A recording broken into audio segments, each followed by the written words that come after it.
नमस्ते दोस्तों, मैं हूं आपका दोस्त प्रशांत कुमार। प्रशांत टीचिंग वे में आपका स्वागत है।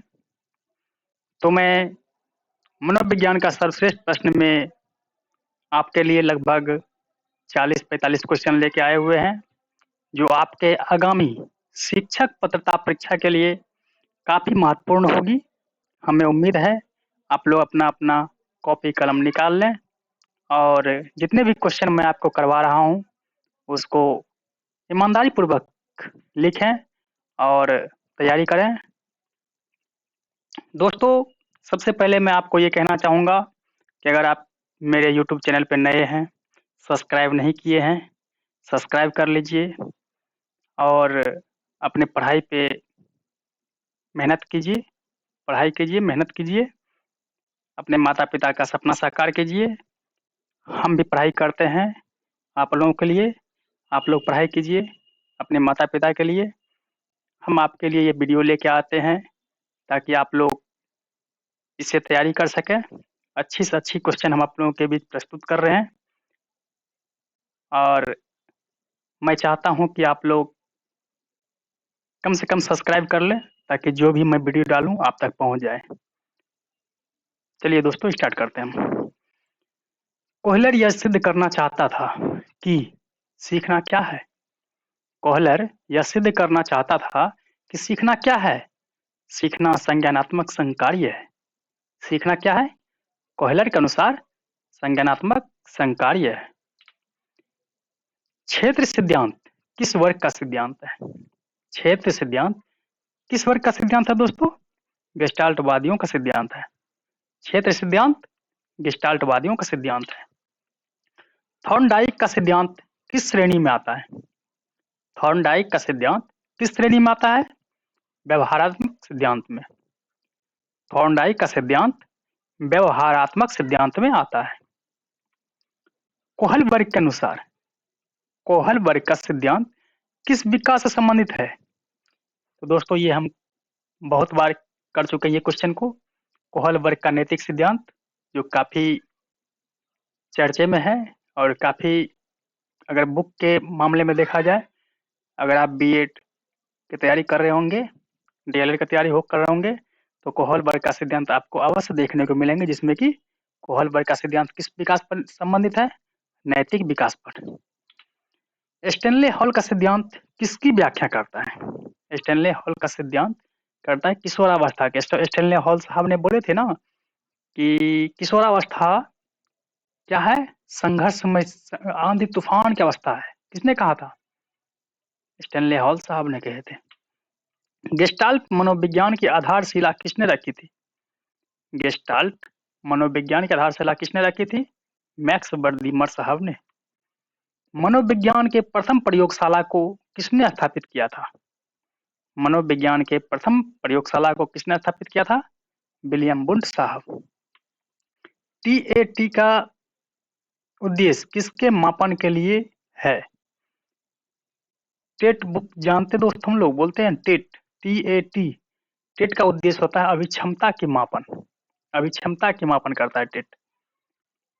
और टेट का जो सिद्धांत दिया था, कौन दिया था? हमारे मुर्रे साहब दिए थे, मॉर्गन एवं मुर्रे साहब। मानव व्यक्तियों के मनोलैंगिक विकास को किसने महत्व दिया? मानव व्यक्तित्व के मनोलैंगिक विकास को किसने महत्व दिया था? सिगमंड फ्राइड साहब ने। Rorschach ink blot Rorschach ink blot test का प्रयोग किसके मापन के लिए किया जाता है? व्यक्तित्व मापन के लिए। तो दोस्तों, यहाँ आप याद कर लीजिएगा, ये क्वेश्चन काफी आपके लिए इंपॉर्टेंट होगी। रॉकी इंक बॉल्ट टेस्ट का प्रयोग व्यक्तित्व मापन के लिए। पियाजे के अनुसार संज्ञानात्मक विकास की द्वितीय अवस्था क्या है? पियाजे के अनुसार संज्ञानात्मक विकास की द्वितीय अवस्था क्या है? पूर्व संक्रियात्मक की अवस्था। पियाजे मुख्य रूप से किसके अध्ययन के लिए जाने जाते हैं? पियाजे साहब का संज्ञानात्मक विकास काफी चर्चे में है और पियाजे साहब को संज्ञानात्मक विकास का पिता भी कहा जाता है। सूझ द्वारा सीखने का सिद्धांत किसने दिया था? कोहलर साहब ने। कोहलर साहब ने चिंपांजियों पर प्रयोग किया था, सूझबूझ का सिद्धांत दिया था, सूझ द्वारा सीखने का सिद्धांत दिया था कोहलर साहब ने। टर्मन के अनुसार 90 से 100 बुद्धि लब्धि की बालक को क्या माना जाता है? सामान्य बुद्धि वाले बालक। टर्मन के अनुसार 90 से 100 बुद्धि लब्धि वाले बालक को सामान्य बुद्धि वाले बालक माना जाता है, और जिसका 150 हो वो विशिष्ट। समझे दोस्तों, वो विशिष्ट माना जाता है। सामान्य बुद्धि और विशिष्ट बुद्धि। क्रिया प्रसूत अनुकूलन का सिद्धांत किसने दिया? स्किनर साहब ने। हमें लगता है ये क्वेश्चन बहुत बार आप लोगों के सामने में प्रस्तुत हो चुका है और बहुत बार आप लिख भी चुके होंगे। मुझे आशा है कि आप जरूर इसको याद कर लिए होंगे, याद हो भी गई होगी। और मैं आपको बीच में दोबारा कह रहा हूँ, जिसने भी मेरे चैनल को सब्सक्राइब नहीं किया है, लाइक नहीं किया है, लाइक कर दीजिए, सब्सक्राइब कर लीजिए, बेल आइकन बजा लीजिए, ताकि आने वाले वीडियो आपको हमेशा मिलते रहे और अपनी पढ़ाई कंटिन्यू जारी रखें। मैं प्रत्येक दिन आपके लिए ज़्यादा नहीं, लगभग 30-35 क्वेश्चन का सीरीज लेके आता हूँ आपके लिए। तो मुझे उम्मीद है यही क्वेश्चन आपके सीटेट, स्टेट यानी ऑल ओवर इंडिया का जो भी एग्जाम होने वाला है टीचर के क्षेत्र में, शिक्षक पात्रता परीक्षा में, वो आपको काफी फायदेमंद होगी। मिरर ड्राइंग परीक्षण। मिरर ड्राइंग परीक्षण किसके मापन हेतु प्रयुक्त होता है? अधिगम का मापन होता है। सूक्ष्म शिक्षण चक्र का प्रथम पद क्या होता है? सूक्ष्म शिक्षण चक्र का प्रथम पद होता है योजना बनाना। मानसिक आयु का प्रत्यय किसने दिया था? मानसिक आयु का प्रत्यय हमारे दिए थे विनय साइमन साहब ने। विनय साइमन प्रयोग किसने किया था? विनय साइमन साहब ने। इसके नाम के अनुसार उसका सिद्धांत विनय साइमन सिद्धांत, विनय साइमन सिद्धांत दिए थे। मानसिक आयु का प्रत्यय किसने दिया था? विनय साइमन साहब। हमें लगता है ये दोनों भाई होंगे, जो कि दोनों साथ में हर काम कर रहे हैं। मानसिक आयु का प्रत्यय भी विनय साइमन साहब दिए थे और विनय साइमन सिद्धांत भी विनय साइमन साहब दिए थे। थॉर्नडाइक ने अपने सिद्धांत को किस शीर्षक से सिद्ध किया है? थॉर्नडाइक ने अपने सिद्धांत को किस शीर्षक से सिद्ध किया है? अधिगम के प्रयास एवं भूल सिद्धांत से। अधिगम का प्रयास एवं भूल सिद्धांत किसने दिया था दोस्तों? थॉर्नडाइक महोदय ने। भाषा विकास से संबंधित मनोवैज्ञानिक का नाम बताइए। भाषा विकास से संबंधित मनोवैज्ञानिक कौन है? चौमस्की साहब। संकलनात्मक परामर्श के जन्मदाता। संकलनात्मक संकलन संकलन संकलनात्मक परामर्श के जन्मदाता कौन है? थॉर्न साहब। डिसलेक्सिया संबंधित है किससे? पढ़ने संबंधी समस्या से। दोस्तों हमें लगता है ये भी क्वेश्चन आपके सामने रिपीट हो चुका है। पिछले वीडियो के सीरीज में ये क्वेश्चन आपको जरूर मिली होगी। डिसलेक्सिया किस संबंधित है? पढ़ने संबंधी समस्या से। अधिगम का पठार है। अधिगम में क्या? अवरुद्ध अवर्धन। अधिगम का पठार अधिगम में क्या है? अवरुद्ध वर्धन। जो संबंध स्किनर का चूहों से एवं थॉर्नडाइक का बिल्लियों से था, वही संबंध कोहलर का किससे था? बनमानुष से। बनमानुष का नाम क्या था दोस्तों? सुल्तान। चिंपांजी बोल सकते हैं, बनमानुष बोल सकते हैं, उसका नाम क्या था? सुल्तान। दोस्तों ये क्वेश्चन पूछ सकता है। अभिप्रेरणा का प्रत्याशा सिद्धांत किसने दिया था? अभिप्रेरणा का प्रत्याशा सिद्धांत किसके द्वारा दिया गया था? विक्टर ब्रूम साहब दिए थे। द बिहेवियर ऑफ ऑर्गेनिज्म नामक पुस्तक के लेखक कौन थे? स्किनर साहब। द बिहेवियर ऑफ ऑर्गेनिज्म नामक पुस्तक के लेखक स्किनर साहब। हम करके सीखते हैं किसने कहा था? हम कोई भी काम जो करते हैं करके सीखते हैं, किसने कहा था? डॉक्टर मेस साहब ने। एक बालक काली गाय, काला कुत्ता तथा काली वस्तुओं को देखकर डरने लगता है। इस प्रकार के अनुबंधन में निहित है, क्या निहित है? उद्दीपक सामान्यीकरण। व्यक्तित्व का सामाजिक अधिगम सिद्धांत किसने दिया था? व्यक्तित्व का सामाजिक अधिगम सिद्धांत किसने दिया था? वाल्टर और बंडूरा साहब ने।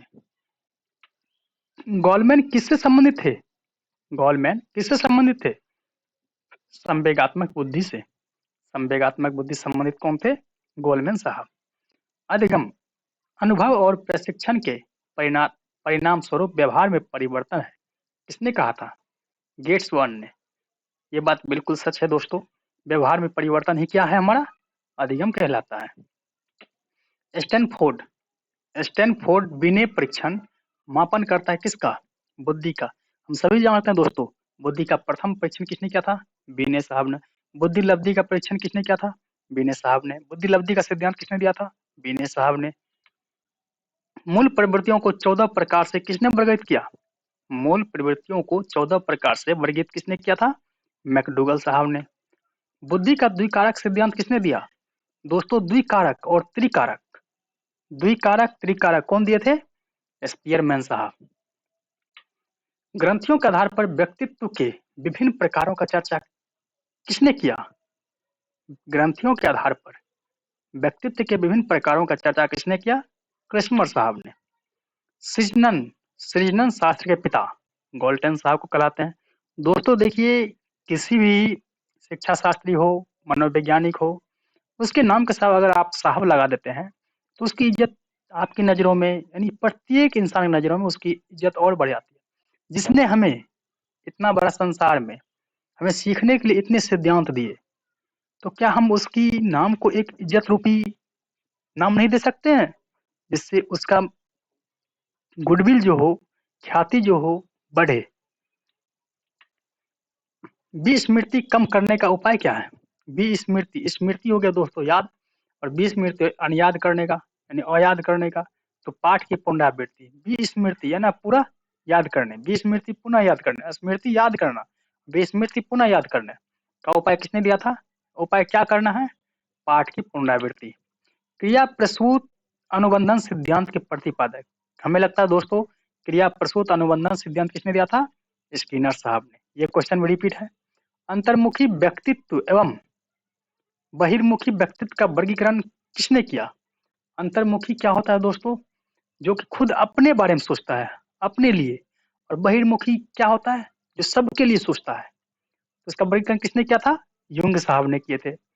बुद्धि का तरल क्रिस्टलीय प्रतिमान किसने दिए थे?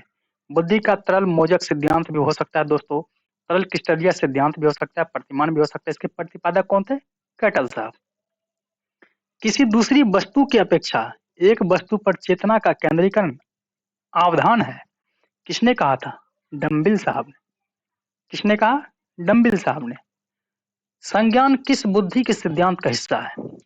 संज्ञान किस बुद्धि के सिद्धांत का हिस्सा है? गिलफोर्ड साहब के सिद्धांत का। संज्ञानात्मक संज्ञानात्मक संप्राप्ति का न्यूनतम स्तर क्या है? संज्ञानात्मक संप्राप्ति का न्यूनतम स्तर क्या है? ज्ञान। संघनन का सिद्धांत किसकी व्याख्या करता है?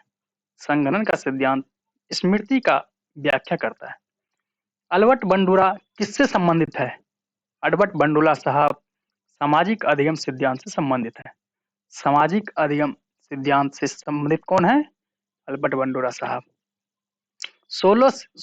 12 से 16 वर्ष के बच्चों के लिए हिंदी में डॉक्टर एस जलोटा ने कौन सा परीक्षण प्रतिपादित किया? साधारण मानसिक योग्यता परीक्षण। Doctor S Jalota doctor S Jalota 12 से 16 वर्ष के बच्चे के लिए हिंदी में परीक्षण प्रतिपादित किया, जिस परीक्षण प्रतिपादक का नाम है कौन? साधारण मानसिक योग्यता परीक्षण। सूझ या अंतर्दृष्टि के सिद्धांत का प्रतिपादन किसने किया? सूझ या अंतर्दृष्टि के सिद्धांत का प्रतिपादन किया था गेस्टाल्टवादी मनोवैज्ञानिक ने। और गेस्टाल्टवादी मनोवैज्ञानिक में कौन कौन आते हैं? कौन कौन आते हैं दोस्तों? मैक्स बर्दीमर, कोफका, बर्दीमर, कोफका, ये सब आते हैं दोस्तों। मैकडूगल के अनुसार प्रत्येक मूल प्रवृत्ति से संबंध होता है क्या? संवेग। संवेग क्या होता है? प्रत्येक मूल प्रवृत्ति से संबंध होता है मैकडूगल के अनुसार। क्लाउड पिक्चर टेस्ट किसके मापन में प्रयुक्त होता है? Cloud picture test, cloud picture test व्यक्तित्व के मापन में। दोस्तों हमें उम्मीद है आपको वीडियो अच्छी लग रही होगी, और लाइक सब्सक्राइब करते रहिएगा। और जितने भी क्वेश्चन है, मैं ये नहीं कहूँगा कि आप मेरी वीडियो से ही आप संतुष्ट होंगे। मैं पहली बार बना रहा हूँ, मुझसे भी भाषा में त्रुटि हो सकती है, तो हमें उम्मीद है आप भाषा को नहीं बल्कि एक क्वेश्चन आंसर को फोकस कीजिएगा। हमसे भी अच्छे बोलने वाले आप होंगे, बस मैं ये चाहता हूँ क्वेश्चन में आप हमेशा ध्यान दीजिएगा, भाषा पे ध्यान नहीं दीजिएगा। दोस्तों बस इतना ही था, लाइक और सब्सक्राइब कर दीजिएगा। और मैं फिर आपसे कहूँगा कि सम्मान कीजिएगा महिला का, वृद्ध का, किसान का, शिक्षक का और सैनिक का, जो हमें अन्न दाते हैं, जो हमें सम्मान देते हैं, जो हमारी रक्षा करते हैं, जो हमें इस दुनिया में चलना सिखाते हैं और जो हमें दुनिया से भली-भांति परिचित कराते हैं। तो दोस्तों, मुझे उम्मीद है आपको वीडियो अच्छी लगी होगी, क्वेश्चन अच्छा लगा होगा। लाइक कीजिएगा, सब्सक्राइब कीजिएगा और अपने दोस्तों को भी पढ़ने के लिए प्रेरित कीजिएगा, जो वास्तव में शिक्षक बनना पसंद करेंगे। जय हिंद दोस्तों, धन्यवाद।